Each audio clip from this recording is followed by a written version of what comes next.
اور مچھلیوں کی تعداد کم ہو گئی ہے، جس کی وجہ سے ان کا کاروبار متاثر ہوا ہے، مگر دریا کے کنارے کی ریت میں پانی کے ساتھ سونے کے ذرات بھی موجود ہیں، جو پہلے کبھی نہیں دیکھا گیا تھا اور نہ ہی ان کے آباء و اجداد سے ایسا سنا تھا۔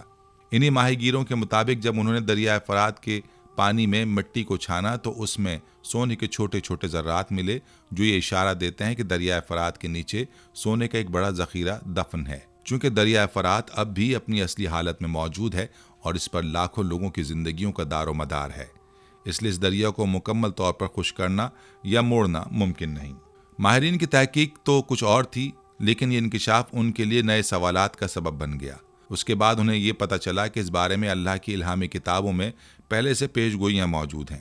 نبی کریم صلی اللہ علیہ وآلہ وسلم نے نہ صرف اس سونے کے ذخیرے کی پیش گوئی کی، بلکہ اس سے جڑے عظیم فساد کے بارے میں بھی بتایا، جو سونے پر قبضہ کرنے کے لیے برپا ہوگا۔ دریائے فرات کا خشک ہونا، اس میں سونے کا ظاہر ہونا اور اس پر قبضے کے لیے دنیا کی طاقتور اقوام کا آپس میں لڑنا، یہ سب قیامت کی ابتدائی علامات میں سے ایک ہے۔ حدیث کے مطابق اس فساد کے بعد قیامت کی بڑی نشانیاں شروع ہو جائیں گی۔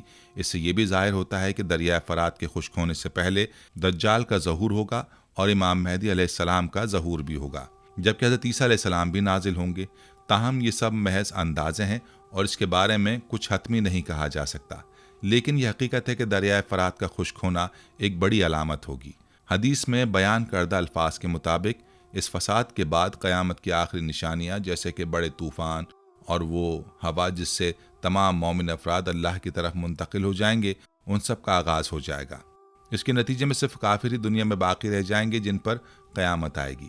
ناظرین، سائنسی تحقیق کے مطابق ماہرین نے حال ہی میں دریافت کیا کہ دریائے فرات کے مکمل طور پر خشک ہونے میں ابھی تقریباً 10 سے 15 سال کا وقت ہے، جبکہ ایک تحقیق کے مطابق یہ وقت 20 سے 25 سال تک بھی ہو سکتا ہے۔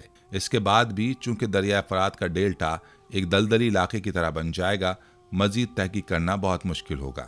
تاہم اللہ کی قدرت سے کچھ بعید نہیں ہے، کیونکہ جس طرح سے دریائے فرات کے پانی میں سونے کے ذرات ہیں، یہ واضح طور پر دکھاتا ہے کہ وہ وقت زیادہ دور نہیں جب یہ دریا مکمل طور پر خشک ہو جائے گا اور قیامت کی علامات کا ظہور شروع ہو جائے گا۔ اس اہم موضوع پر بات کرتے ہوئے ہمیں اللہ رب العزت کے احکامات پر عمل کرنا بہت ضروری ہے۔ نبی کریم صلی اللہ علیہ وآلہ وسلم کے فرمان کے مطابق اگر دریائے فرات سے سونے کا ذخیرہ ظاہر ہو تو ہمیں ایسی کسی بھی لڑائی میں حصہ نہیں لینا۔ نبی صلی اللہ علیہ وآلہ وسلم نے واضح طور پر تنبیہ کی ہے کہ ایسی لڑائی میں شامل ہونے والا ہر شخص جہنمی ہوگا، اس لیے ہمیں اس بات کا خیال رکھنا چاہیے اور اپنے اعمال کو درست کرنا چاہیے۔ ناظرین، 2024 میں دریائے فرات سب سے زیادہ گوگل کیا جانے والا دریا بن چکا ہے اور اس دریا سے متعلق ایسی خبریں منظر عام پر آئی ہیں جنہوں نے ماہرین کو گہری سوچ میں مبتلا کر دیا ہے۔ حال ہی میں سائنسدانوں نے دریائے فرات کے بارے میں کچھ ایسی دریافتیں کی ہیں جنہیں سن کر آپ بھی حیران رہ جائیں گے، کیونکہ یہ باتیں اس بات کا ثبوت فراہم کرتی ہیں کہ یقیناً دریائے فرات میں ہونے والی تبدیلیوں کے باعث دنیا میں کچھ بڑی تبدیلیاں رونما ہونے والی ہیں۔ دریائے فرات 1700 میل کے رقبے پر پھیلا ہوا دنیا کا سب سے مضبوط اور تیز بہنے والا دریا سمجھا جاتا ہے، اور یہ کوئی تصور بھی نہیں کر سکتا کہ یہ کبھی خشک ہو سکتا ہے۔ لیکن حیرت کی بات یہ ہے کہ اللہ اور اس کے رسول صلی اللہ علیہ وآلہ وسلم نے 1400 سال پہلے ہی اس دریا کے خشک ہونے کی پیش گوئی کر دی تھی۔ آج ہم دیکھ رہے ہیں کہ بالکل ویسا ہی ہو رہا ہے جیسے کہ حدیث میں ذکر کیا گیا۔ پچھلے 3-4 سالوں میں دریائے فرات غیر معمولی طور پر تیزی سے خشک ہو رہا ہے، جس نے سائنسدانوں کو بھی شدید حیرانی میں مبتلا کر دیا ہے۔ لیکن مسئلہ صرف اس عظیم دریا کے خشک ہونے تک محدود نہیں ہے۔ اصل مسئلہ اس وقت سامنے آتا ہے جب اس دریا کی خشکی سے جڑے دیگر واقعات کی تفصیلات سامنے آتی ہیں۔ ناظرین، سب سے پہلے آپ کو بتاتے چلیں کہ دریائے فرات کا خشک ہونا نہ صرف اسلام بلکہ عیسائیت میں بھی اتنی ہی اہمیت کا حامل ہے۔ بائبل اور قرآن پاک دونوں میں کئی موقعوں پر اس دریا کو لے کر گفتگو اور مختلف پیش گوئیاں کی گئی ہیں۔ بائبل کے مطابق دریائے فرات کے پانی کا اصل ماخذ جنت کا پانی ہے۔ یہ وہ دریا ہے جو مشرق کو مغرب سے الگ کرتا ہے، اور خدا کے علاوہ یہ بات کوئی نہیں جانتا کہ کئی صدیوں سے موجود اس عظیم دریا نے کتنی قوموں، تہذیبوں اور قبیلوں کو اپنے اندر دفن کیا ہے۔ قرآن پاک کے علاوہ دنیا بھر کی کئی مذہبی کتابوں میں بھی اس دریا کا ایک مقدس دریا ہونے کی حیثیت سے ذکر آ چکا ہے۔ اللہ تعالیٰ نے قرآن پاک میں بیان کیا کہ حضرت ابراہیم علیہ السلام کو جو زمین دینے کا وعدہ کیا گیا تھا، اس کے لیے اس دریا کو ایک حد کے طور پر مقرر کیا گیا تھا۔ ان ساری معلومات کا بنیادی مقصد آپ کو یہ بتانا تھا کہ دریائے فرات جغرافیائی اور سائنسی اعتبار سے تو اہم ہے ہی، لیکن اس کے ساتھ ساتھ اس کی مذہبی اہمیت سے بھی انکار نہیں کیا جا سکتا۔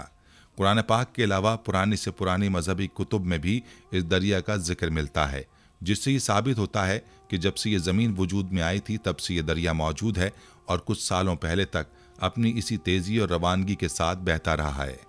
لیکن پچھلے 3 سے 4 سالوں میں یہ دریا خشک ہوتا ہوتا اب مکمل طور پر سوکھ چکا ہے، اور اس کے سوکھنے کی وجہ سے کئی انہونے واقعات رونما ہو رہے ہیں جو اس دریا کو مزید پراسرار بنا رہے ہیں۔ ناظرین، جب دریائے فرات کے خشک ہونے والے بڑے حصوں کا تفصیلی جائزہ لیا گیا تو ماہرین نے کچھ ایسی عجیب و غریب دریافتوں کی نشاندہی کی جن پر یقین کرنا مشکل ہوتا ہے۔ خاص طور پر اکتوبر 2020 میں ایک عرب نیوز چینل نے دریائے فرات کے کنارے بسنے والے مقامی لوگوں کے انٹرویوز کیے اور ان سے یہ جاننے کی کوشش کی کہ دریائے فرات کے خشک ہونے سے ان کی زندگیوں پر کیا اثرات پڑے ہیں۔ ان انٹرویوز میں جو انکشافات سامنے آئے وہ نہ صرف حیران کن تھے بلکہ ان سے جڑی بہت سی پراسرار باتیں تھیں جو آپ کو سوچنے پر مجبور کر دیں گی۔ بہت سے لوگوں نے بتایا کہ ان کے گھروں سے اکثر چیزیں اچانک غائب ہو جاتی تھیں اور کچھ دنوں بعد وہ چیزیں واپس مل جاتیں، مگر ان چیزوں کی حالت انتہائی خراب اور جلی ہوئی ہوتی تھیں۔ کچھ لوگوں نے یہ بھی کہا کہ یہ اشیاء ملنے کے بعد اکثر ان میں سے عجیب سی بو آتی تھی یا وہ غیر معمولی طور پر خرابی کا شکار ہو جاتی تھیں۔ ان لوگوں کے مطابق یہ اشیاء اکثر ان کی توقعات کے مطابق واپس نہیں آتیں، بلکہ ان میں ایسا کچھ ہوتا تھا جسے وہ سمجھنے سے قاصر تھے۔ سب سے زیادہ حیران کن اور پراسرار بات ان غاروں کے بارے میں تھی جو دریائے فرات کی گہرائی میں موجود تھے۔ یہ غاریں اتنی گہری اور غیر معمولی تھیں کہ ان کا وجود عموماً لوگوں کی نظروں سے اوجھل تھا۔ بعض عیسائی مذاہب کے پیروکاروں کا ماننا تھا کہ یہ غاریں صدیوں سے شیطانوں کا مسکن بنی ہوئی ہیں اور ان میں شیطانی قوتیں رہتی ہیں۔ ان کے مطابق یہ غاریں اس قدر پراسرار اور خطرناک ہیں کہ جو بھی ان کے قریب جانے کی کوشش کرتا ہے وہ کچھ عجیب و غریب واقعات کا سامنا کرتا ہے۔ دلچسپ بات یہ ہے کہ دریائے فرات کے کنارے بسنے والے مقامی لوگوں کی کہانیاں بھی اس سے ملتی جلتی ہیں۔ ان لوگوں کے مطابق ان کے گھروں میں اشیاء بھی غائب ہو جاتی تھیں اور وہ اکثر عجیب و غریب آوازیں سننے کا دعویٰ کرتے تھے جو ان کے مطابق ان غاروں سے آتی تھیں۔ ایک اور فرقے کے مطابق ان غاروں میں کچھ فرشتوں کو قید کیا گیا تھا جو اپنے آزاد ہونے کے لیے پکار رہے ہیں۔ ان لوگوں کے مطابق ان غاروں میں ایسا کچھ چھپا ہوا ہے جو انسانوں کی سمجھ سے بالاتر ہے، اور جو ان جگہوں کے قریب جانے کی جرات کرتا ہے وہ نہ صرف خطرے میں ہوتا ہے بلکہ بعض اوقات ان غاروں سے آنے والی آوازیں بھی ان کی زندگیوں کو غیر معمولی طور پر متاثر کر دیتی ہیں۔ یہ تمام واقعات اور انکشافات اس بات کا اشارہ ہیں کہ دریائے فرات کے خشک ہونے کے ساتھ ساتھ وہاں ہونے والی پراسرار تبدیلیاں نہ صرف ماہرین بلکہ ان مقامی لوگوں کے لیے بھی ایک انوکھی اور فکر انگیز حقیقت بن چکی ہیں۔ ان غاروں اور پراسرار اشیاء کی گمشدگی کے حوالے سے لوگوں کی کہانیاں اس بات کی طرف اشارہ کرتی ہیں کہ دریائے فرات کے اندر کچھ ایسا ہو رہا ہے جو وقت کے ساتھ ساتھ ایک اور اسرار کو جنم دے رہا ہے۔ ناظرین، فرشتوں کے وجود پر ایمان لانا ہمارے دین کا حصہ ہے، لیکن بحیثیت مسلمان ہمارا اس نظریے کو لے کر کوئی عقیدہ یا یقین نہیں ہے کہ ان غاروں میں شیطان بستے ہیں یا فرشتوں کو قید کیا گیا ہے، کیونکہ ایسی کوئی بات قرآن و حدیث سے ثابت نہیں ہے۔ البتہ دریا کی خشکی کو قرب قیامت کی ایک نشانی ضرور بتایا گیا ہے جس پر ہم مسلمان ایمان رکھتے ہیں۔ دوسری جانب مذہبی پیشواؤں سے ہٹ کر سائنسدانوں کی تحقیقات کو سامنے رکھا جائے تو ان آوازوں سے متعلق ان کا نظریہ بالکل الگ ہے۔ سائنسدان جب سمندری زندگی کا مطالعہ کرتے ہیں تو ان کے لیے سب سے دلچسپ اور اہم چیز ان آوازوں کا تجزیہ ہوتا ہے جو مختلف سمندری مخلوقات جیسے کہ ویل اور ڈولفن پیدا کرتی ہیں۔ ان آوازوں کو ریکارڈ کرنے کے لیے سائنسدان ہائیڈروفونز جیسے آلات استعمال کرتے ہیں جو سمندری مخلوقات کی گفتگو اور ان کے ماحول کا مطالعہ کرنے میں معاون ثابت ہوتے ہیں۔ ہائیڈروفونز ان جانوروں کی آوازوں کو ریکارڈ کرتے ہیں جسے سائنسدان ان کی زندگی کے مختلف پہلوؤں اور ان کے رہنے کے ماحول کو بہتر طور پر سمجھ پاتے ہیں۔ اس کے علاوہ زمین کی اندرونی حرکتوں کی آواز سننے کے لیے سائنسدان جیو فونز کا استعمال کرتے ہیں جو زمین کی سطح یا اس کے نیچے ہونے والی ہلکی سے ہلکی حرکت کو بھی ریکارڈ کرنے کی صلاحیت رکھتے ہیں۔ یہ تمام سائنسی آلات بے حد حساس ہوتے ہیں اور سمندری دنیا یا زمین کی نچلی پرتوں میں ہونے والی تبدیلیوں کو بڑی باریکی سے نوٹ کرتے ہیں۔ ہائیڈروفونز، جیو فونز اور جی پی آر یعنی گراؤنڈ پینٹریٹنگ ریڈار جیسے آلات ایک ساتھ استعمال کرتے ہوئے سائنسدان سمندری گہرائی یا زمین کے اندر کیا ہو رہا ہے اس کا پتہ لگا سکتے ہیں۔ ان آلات سے حاصل ہونے والے ڈیٹا کا تجزیہ سائنسی تحقیقات کے لیے بہت اہمیت رکھتا ہے، کیونکہ یہ معلومات سمندری دنیا کے نظام کو سمجھنے میں مدد فراہم کرتی ہیں۔ تاہم یہ کہنا ہے کہ ان آلات سے حاصل ہونے والے تمام ڈیٹا کا تجزیہ ہمیشہ سادہ اور واضح ہوتا ہے، درست نہیں ہوگا۔ سائنسدانوں کو اس ڈیٹا کی تشریح کے لیے دیگر شعبوں کے ماہرین جیسے کہ آثار قدیمہ، جغرافیہ اور ثقافتی علوم کے ماہرین کی مدد بھی درکار ہوتی ہے، تاکہ وہ ان آوازوں اور موجودہ تبدیلیوں کا تفصیلی تجزیہ کر سکیں۔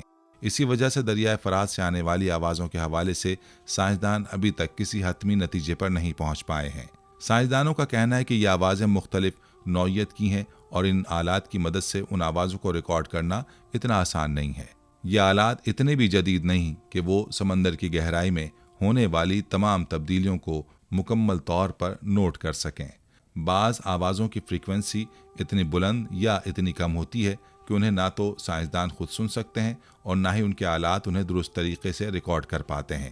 اس کا مطلب یہ ہے کہ کبھی کبھی آواز ریکارڈ تو ہو جاتی ہے، لیکن اسے سمجھنا مشکل ہو جاتا ہے، اور یہ نہیں کہا جا سکتا کہ یہ آواز کس چیز کی ہے یا اس کا کیا مقصد ہے۔ یہی وجہ ہے کہ دریائے فرات سے آنے والی آوازیں بہت غیر معمولی سمجھی جا رہی ہیں۔ دریا کی پیچیدہ نوعیت اور اس میں ہونے والی مسلسل تبدیلیاں اس بات کو مزید پیچیدہ بنا دیتی ہیں۔ دریائے فرات ایک بہت بڑا دریا ہے جس کا جغرافیائی ڈھانچہ پیچیدہ اور قدرتی ماحول بہت جاندار ہے۔ اس دریا کا ایک بڑا حصہ وقت کے ساتھ خشک ہو چکا ہے اور اس میں روزانہ کی بنیاد پر نئی تبدیلیاں رونما ہو رہی ہیں۔ سائنسی تحقیق کے لیے ضروری ہے کہ ماحول میں کسی حد تک استحکام ہو تاکہ مطالعہ اور تجزیہ زیادہ مؤثر ہو سکے، لیکن دریائے فرات کی موجودہ حالت میں یہ استحکام نہیں ہے۔ اب جبکہ سائنسدان دریائے فرات کے مختلف حصوں، خاص طور پر گہری کھائیوں اور غاروں سے آنے والی آوازوں کو سمجھنے میں ناکام ہیں، مذہبی پیروکاروں کے لیے صورتحال کا فائدہ اٹھانا زیادہ آسان ہو چکا ہے۔ کئی لوگ اس بات کا دعویٰ کرتے ہیں کہ ان غاروں میں شیطانوں کی موجودگی ہے اور یہ آوازیں دراصل شیطانوں کی قید میں پھنسے ہوئے فرشتوں کی پکار ہیں۔ چونکہ سائنس ابھی تک ان آوازوں کا کوئی واضح اور حتمی جواب نہیں دے سکی، اس لیے یہ باتیں مذہبی حلقوں میں زیادہ قبولیت حاصل کر رہی ہیں۔ یہ ایک ایسا مسئلہ بن چکا ہے جس کی مختلف تفسیریں اور نظریات پیش کیے جا رہے ہیں، اور اس میں حقیقت کیا ہے یہ ابھی تک معلوم نہیں ہو سکا۔ ناظرین، عیسائی مذہب کا یہ نظریہ مسلمانوں کے نظریے سے بالکل الگ ہے۔ بحیثیت مسلمان ہمارا اس بات پر یقین ہے کہ اس دنیا میں ایسی کوئی طاقت نہیں جو اللہ کی مرضی کے بغیر کسی کو قید کر سکے۔ رہی ان خوفناک آوازوں کی تو یقیناً آج یا کل سائنسدان اس بات کا کھوج لگا ہی لیں گے۔ تب تک ایک مسلمان ہونے کی حیثیت سے ہمارا فوکس یہ ہونا چاہیے کہ دریائے فرات کی خشکی سے ہم کیا سبق لیتے ہیں۔ کیا اس پیشگوئی کا پورا ہونا ہمارے لیے ایک یاد دہانی نہیں ہے کہ اس دنیا کو ایک دن ختم ہونا ہے اور ہمیں اگلی دنیا کی تیاری رکھنی چاہیے؟ ناظرین، یہاں آپ کو دریائے فرات کی مزید اہمیت و تاریخ بتاتے چلیں، جس سے آپ اندازہ لگا سکتے ہیں کہ کس طرح دنیا اس آخری جنگ کی طرف بڑھتی چلی جا رہی ہے، جس کا تذکرہ احادیث مبارکہ میں بھی موجود ہے۔ ناظرین، یہ دریا ترکی سے گزرتا ہوا عرفہ کے شہر کے پاس شام کے علاقے میں داخل ہوتا ہے۔ عرفہ وہی شہر ہے جہاں سیدنا ابراہیم علیہ السلام کو نمرود کی آگ میں پھینکا تھا اور آگ اللہ کے حکم سے سرد ہو گئی تھی۔ آج بھی بلند پہاڑیوں پر وہ دو ستون ایستادہ ہیں جن سے باندھ کر حضرت ابراہیم علیہ السلام کو منجنیق نما بڑی غلیل سے نیچے جلائی گئی بلندیوں کو چھوتی ہوئی آگ میں اچھالا گیا تھا۔ آج اس آگ والی جگہ ایک خوبصورت تالاب ہے جس میں رنگ برنگی مچھلیاں تیرتی ہوتی ہیں۔ جرابلس کے شہر کے پاس سے گزرتا ہوا یہ دریا اس بڑے صحرا نما میدان میں داخل ہو جاتا ہے جہاں آماق اور دابق کے مقامات ہیں۔ یہ وہی مقامات اور صحرا ہیں جہاں رسول اکرم صلی اللہ علیہ وآلہ وسلم نے اس بڑی جنگ کی پیشگوئی کی ہے جس میں اہل روم یعنی یورپ 80 جھنڈوں تلے اکٹھا ہو کر لڑنے آئیں گے اور ہر جھنڈے تلے 12,000 سپاہی ہوں گے، یعنی 9,80,000 انفینٹری۔ اتنی بڑی تعداد بیک وقت ایک محاذ پر کسی جنگ میں آج تک استعمال نہیں ہوئی۔ عراق میں یہ دریا الانبار کے علاقے سے داخل ہوتا ہے۔ اسی دریا کے کنارے کربلا کا میدان ہے جہاں نواسۂ رسول سیدنا امام حسین رضی اللہ عنہ کی المناک شہادت ہوئی تھی۔ قرب و جوار میں حضرت علی رضی اللہ عنہ کا نجف ہے۔ یہ دریا اپنے ہم رکاب ذرا فاصلے پر بہنے والے دریائے دجلہ کے ساتھ ساتھ بہتا ہوا آپس میں مل کر شط العرب کے مقام پر خلیج فارس میں ڈوب جاتا ہے۔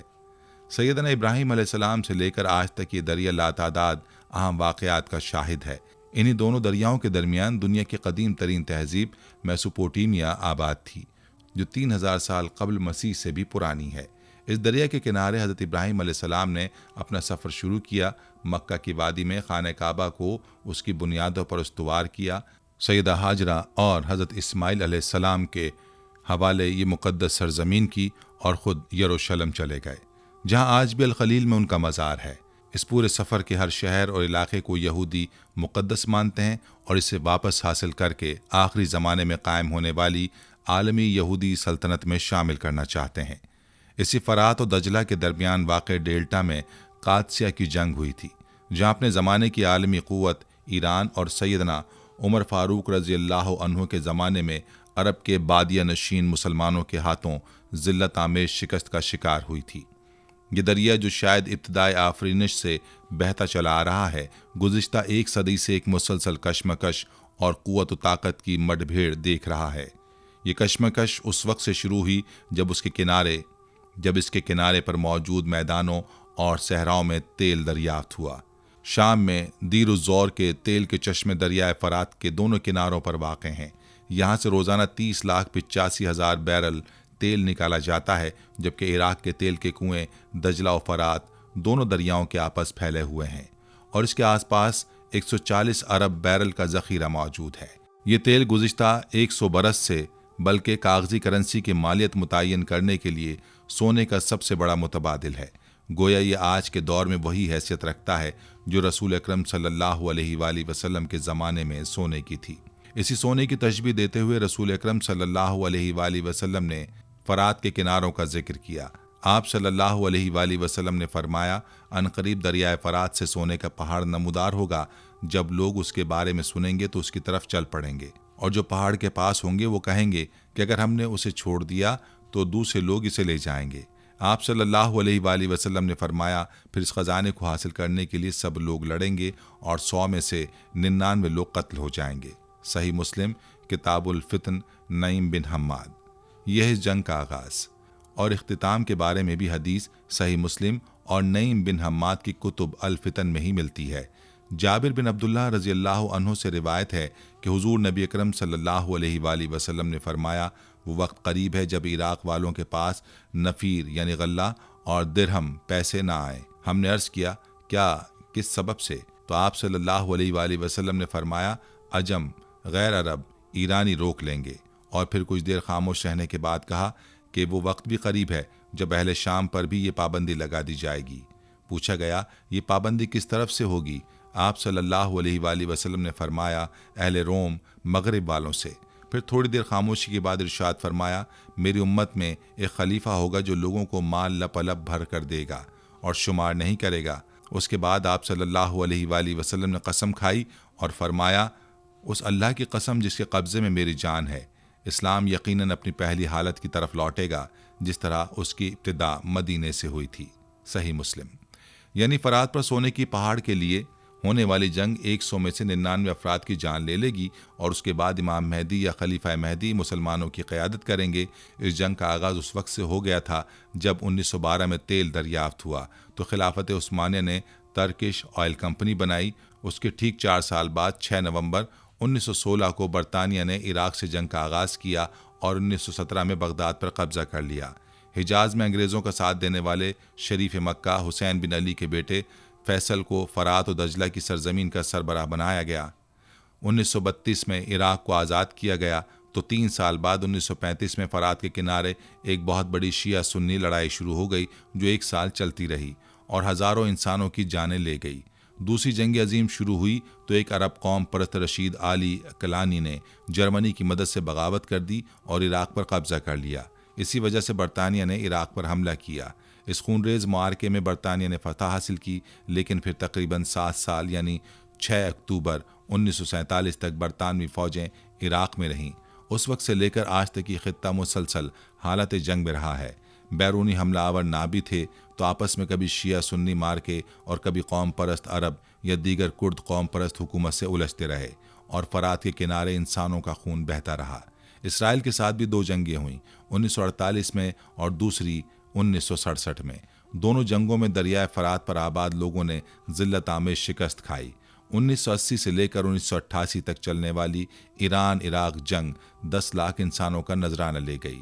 صدام حسین کا عراق پہلے سوویت یونین کی سیاست کا اکھاڑا تھا اور اس کے پڑوسی ایران پر خطے کا امریکی تھانے دار رضا شاہ پہلوی برسر اقتدار تھا، لیکن آیت اللہ خمینی کے ایرانی انقلاب نے پورے خطے میں وفاداریوں کی بساط الٹ کر رکھ دی۔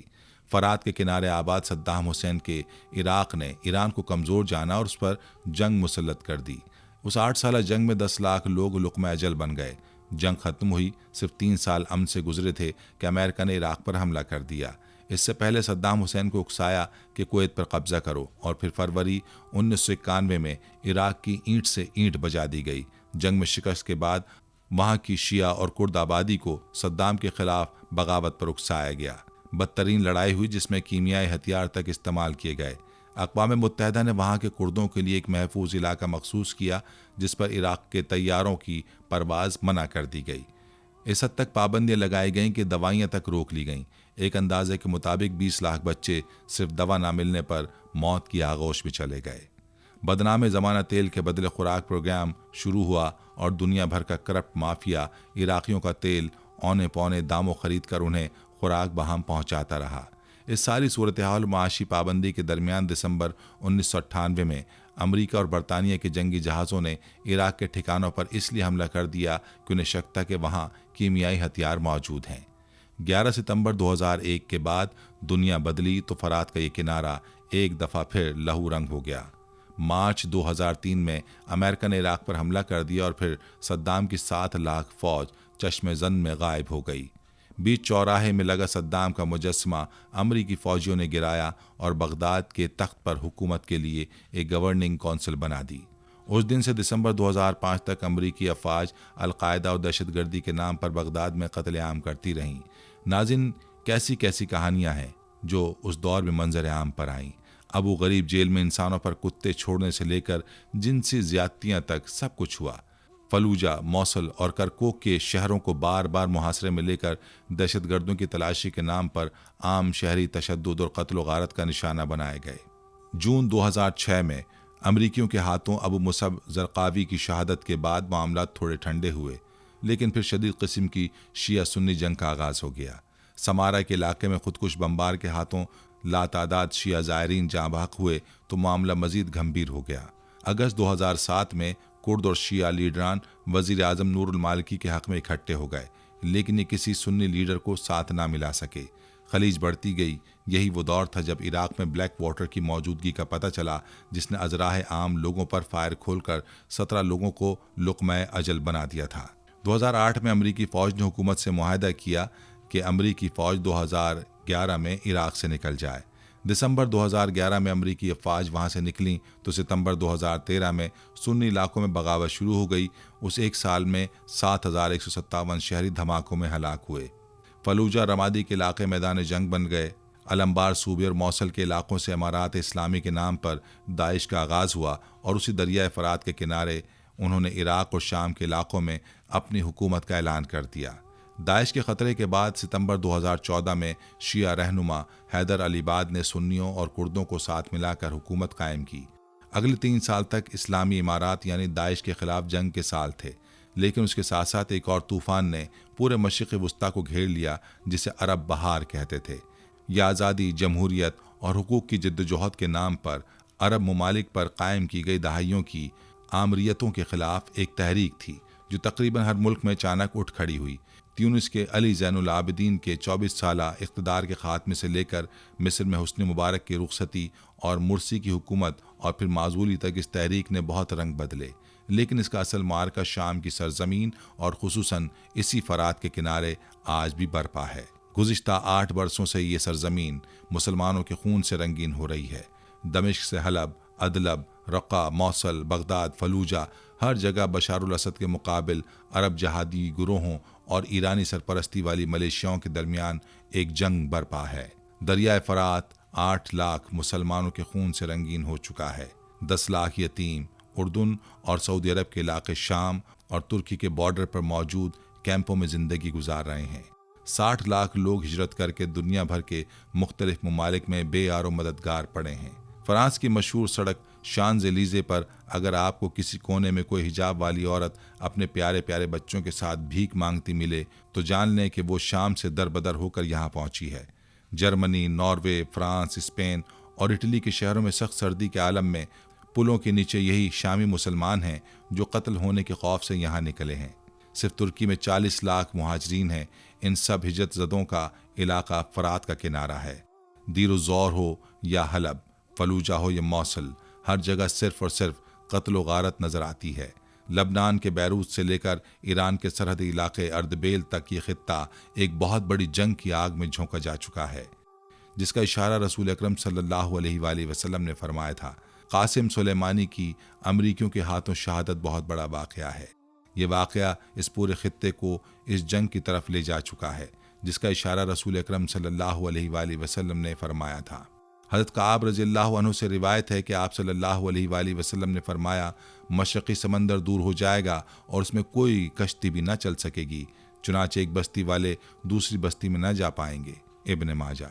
یہ اشارہ آبنائے ہرمز کی طرف ہے، جو تقریباً 21 میل چوڑی ہے، لیکن اس میں سے صرف 2 میل چوڑائی ایسی ہے جہاں سے جہاز گزر سکتے ہیں۔ اگر ایران ان 2 میلوں کو اپنے میزائل کے نشانے پر رکھتا ہے تو کیا ہوگا؟ عرب سے جانے والا تیل رک جائے گا۔ لیکن امریکہ نے یہ چال سوچ سمجھ کر چلی ہے۔ امریکہ اور یورپ اب سے یہاں تیل نہیں خرید رہے۔ امریکہ تو ایک قطرہ بھی یہاں سے نہیں لیتا۔ یورپ کا تیل روس اور ناروے سے آتا ہے۔ اس بندرگاہ کو بند کرنے سے چین اور جاپان کا تیل رک جائے گا۔ چین اور جاپان ایک دوسرا راستہ بھی اختیار کر سکتے ہیں، جو یمن کی بندرگاہ عدن کے ساتھ بحیرہ احمر میں ہے، اور جاپان نے وہاں اپنی فوج اتار دی ہے، لیکن وہاں بھی حوثی باغیوں کی وجہ سے خطرناک صورتحال ہے۔ ایران اس کے جواب میں لبنان، شام، یمن، متحدہ عرب امارات، سعودی عرب اور عراق میں امریکی اہداف کو نشانہ بنا سکتا ہے۔ ایسا کرنے سے امریکہ کا کچھ نقصان نہ ہوگا، لیکن ان تمام ملکوں اور ایران کے درمیان ایک نہ ختم ہونے والی جنگ شروع ہو سکتی ہے۔ یہ جنگ مسلمانوں کے گروہوں کے درمیان ہوگی۔ اسی وجہ سے نبی اکرم صلی اللہ علیہ وآلہ وسلم نے خاص طور پر دریا فرات کے کنارے سونے کے پہاڑ کے حوالے سے امت کو خبردار کیا تھا۔ آپ علیہ الصلاۃ والسلام نے فرمایا، جلد ہی وہ وقت آئے گا جب دریا فرات میں سونے کا پہاڑ ظاہر ہوگا، پس جو شخص اس وقت وہاں موجود ہو اس خزانے میں سے کچھ نہ لے۔ صحیح مسلم۔ لیکن ممکن ہے کہ ہم مسلمانوں کے 2 گروہوں اس بات سے باز نہ آئیں، اس لیے آپ صلی اللہ علیہ وآلہ وسلم نے فرمایا، سب سے پہلے فارس والے ہلاک ہوں گے اور پھر ان کے پیچھے عرب والے۔ اس آزمائش سے بچو اور اس جنگ سے الگ رہو، کیونکہ یہ جنگ صرف مسلمانوں کے درمیان خون ریزی کرے گی۔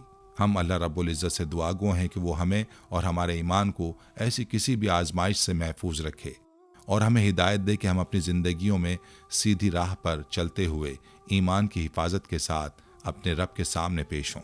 آمین۔ ناظرین، یہ تھی ہماری آج کی ویڈیو۔ ہم امید کرتے ہیں کہ آپ کو ہماری آج کی یہ ویڈیو ضرور پسند آئی ہوگی۔ اگر آپ کو ہماری آج کی یہ ویڈیو پسند آئی ہے تو آپ سے گزارش کرتے ہیں کہ آپ ہمارے چینل کو ضرور سبسکرائب کر لیں اور ساتھ ہی لگے بیل کے بٹن کو بھی پریس کر لیں، تاکہ آپ کے پاس ہماری آنے والی مزید معلوماتی ویڈیوز کا نوٹیفیکیشن بر وقت ملتا رہے۔ سبسکرائب کے ساتھ ساتھ ہماری ویڈیوز کو لائک بھی کریں اور اپنی قیمتی رائے کا اظہار کمنٹس میں ضرور کریں۔ کمنٹس میں آپ اپنے سوالات بھی ہم تک پہنچا سکتے ہیں۔ اللہ تعالیٰ آپ کو اپنے حفظ و امان میں رکھے۔ آمین۔